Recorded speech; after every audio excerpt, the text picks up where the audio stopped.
नमस्कार दोस्तों, Narayan education YouTube channel में आप सभी का स्वागत है। तो सबसे पहले तो दोस्तों आप चैनल के साथ जुड़ सकते हैं, चैनल को सब्सक्राइब कर सकते हैं और शेयर भी कर सकते हैं। इस वीडियो में दोस्तों हम बात करेंगे रीट की। तो रीट को लेकर कुछ महत्वपूर्ण न्यूज़, शिक्षा मंत्री का बयान भी है। तो पहली न्यूज़ यहाँ पर देखिए, राजस्थान पत्रिका की न्यूज़ है। शेखावाटी से खुशखबरी, दिवाली बाद भरे जाएंगे रीट के आवेदन। शेखावाटी के चूरू, झुंझुनू, सीकर, नीमका थाना जिले सहित पूरे राज्य के युवाओं के लिए खुशखबरी है। Rajasthan eligibility exam for teachers REET का आयोजन जनवरी के तीसरे सप्ताह में हो सकता है। दिवाली के बाद नवंबर के दूसरे सप्ताह में इसके लिए विज्ञप्ति जारी हो जाएगी। इसकी तैयारियां जोरों पर चल रही है। जो अभ्यर्थी रीट क्वालिफाई करेंगे उन्हें ही शिक्षक भर्ती परीक्षा में बैठने का मौका मिलेगा। जानकारों का कहना है कि अभ्यर्थियों को आवेदन के लिए 1 महीने का वक्त दिया जाएगा।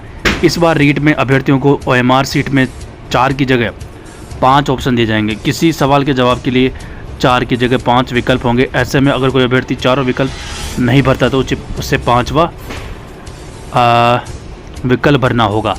ऐसा नहीं करने पर नेगेटिव मार्किंग होगी और नंबर कट जाएंगे। इसके साथ ही अगर किसी अभ्यर्थी ने 10% से अधिक सवालों के जवाब में 5 के विकल्प में से एक भी नहीं चुना तो उसे अयोग्य घोषित कर दिया जाएगा। जाने क्या रीट। तो इसमें बड़ी बात, रीट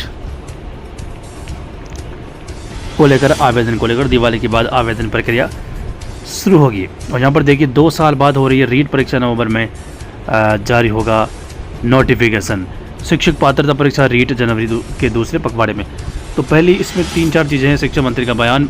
मदन दिलावर ने बताया कि फिलहाल शिक्षा विभाग में खाली चल रही पोस्ट के साथ ही टीचर्स की पदोन्नति के बाद पदों की संख्या का रिव्यू किया जा रहा है। जैसे ही प्रक्रिया पूरी हो जाएगी उसके बाद ही पता चल सकेगा कि राजस्थान में टीचर्स के कुल कितने पद खाली है। उसके आधार पर ही शिक्षक भर्ती परीक्षा की विज्ञप्ति जारी होगी। तो यहाँ पर देखिए 3-4 चीज़ें हैं। सबसे पहले शिक्षा मंत्री का बयान क्या है, रीट की आवेदन और विज्ञप्ति नवंबर के दूसरे पखवाड़े में, यानी 10 नवंबर के बाद कभी भी विज्ञप्ति जारी हो जाएगी, आवेदन प्रक्रिया भी शुरू हो जाएगी। तो पहली चीज़ तो ये होगी, माध्यमिक शिक्षा बोर्ड इसकी विज्ञप्ति जारी करेगा। और इसका एग्ज़ाम है जनवरी, डेट तो आई नहीं अभी, लेकिन 20 जनवरी के आसपास, सामान के चलो 20 जनवरी के बाद ही इसका एग्ज़ाम होगा। 20 जनवरी 2025। तो ये पहली चीज़ हो गई, ठीक है। दूसरी चीज़ एग्ज़ाम का हो गया। तीसरी चीज़ जो इसके बाद शिक्षक भर्ती होगी उसको लेकर शिक्षा मंत्री ने बड़ी बात कही है कि कितने पद हो सकते हैं और पद कहाँ से आएंगे। तो यहाँ पर देखिए शिक्षा मंत्री ने ये कहा है कि पहले पात्रता परीक्षा होगी, उसके बाद रिजल्ट 1 महीने में, यानी जनवरी में एग्ज़ाम है तो फरवरी के लास्ट या मार्च की शुरुआत तक परिणाम आ जाएगा रीट का। उसके बाद जो शिक्षा विभाग है वो कर्मचारी चयन बोर्ड को 3rd ग्रेड शिक्षक भर्ती की अभ्यर्थना भेजेगा पदों के साथ।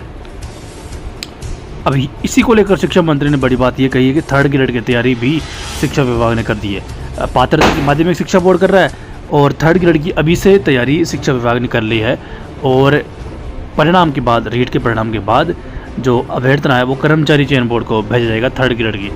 और पद कहाँ से आएंगे, शिक्षा मंत्री ने बड़ी बात कही है। सबसे पहले आपको बता दूं दोस्तों, 24,000 आज की तारीख में पद खाली है 3rd ग्रेड के। इनमें से 4,000 पद भर जाएंगे। वर्तमान में चल रही है रीट 2022 जो 48,000 पदों पर हुई थी उनमें 4,000 पद और लगभग ऐड हो सकते हैं। हाई कोर्ट का निर्णय है, क्योंकि रिवाइज परिणाम में 4,000 बाहर हो रहे हैं तो वो बाहर नहीं हो सकते, तो सरकार को नए पद सृजित करने पड़ेंगे।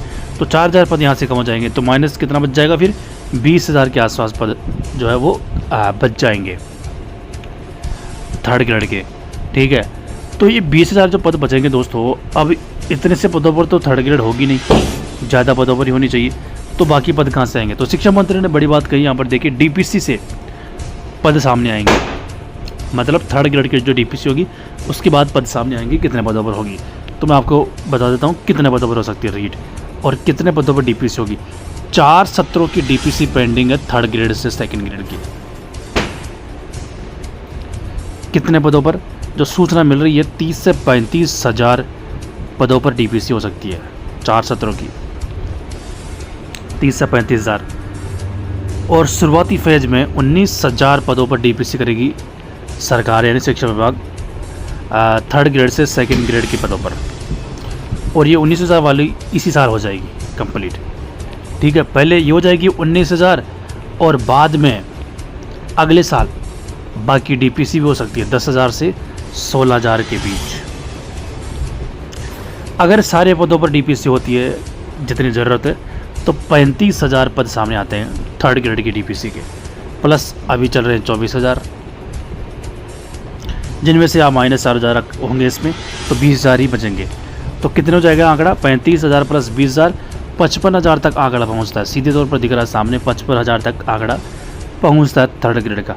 तो अब देखते हैं दोस्तों थर्ड ग्रेड के जो 55,000 पद सामने आएंगे ना, उनमें से कितने पदों पर भर्ती होती है। हो सकता है सारे पदों पर हो सकता है कुछ पदों पर कम हो, लेकिन फिर भी जो अनुमान लग रहा है कि 50,000 मिनिमम पद रहेंगे। तो 50,000 से 55,000 के बीच पद हो सकते हैं थर्ड ग्रेड के। तो ये पद आएंगे, लेकिन अभी पदों का पता नहीं चल पाएगा, बाद में ही चलेगा अगले साल ही।